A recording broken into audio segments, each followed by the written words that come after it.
Ha. Assalomu alaykum. Aziz obunachilar. Bugun borlik haqqında sen Ozgina bir tushuntirishlarga o'tmoqman.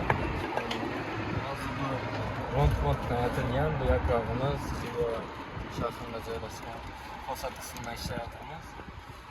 Ko'rib turolmasanizlar, yaprak rond-fonddan aytilyapti. Nechun rond-fonddan aytiladi, degan aytiladi.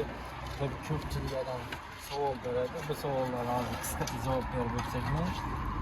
Rond-fond qatgan vaqtda bo'sh bo'ladi, lekin shunga qaraganda mustahkam emas. Shunga esa qatgan vaqti sirali shu yarim soat davomida qotadi. Qatgan vaqti bunga nisbatan qattiqroq bo'ladi. Ishlovimiz qiyinroq, lekin professional chiqadi undan.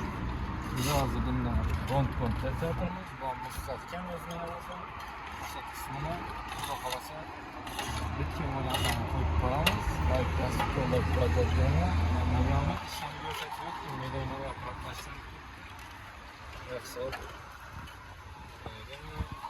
Ko'rsatmasini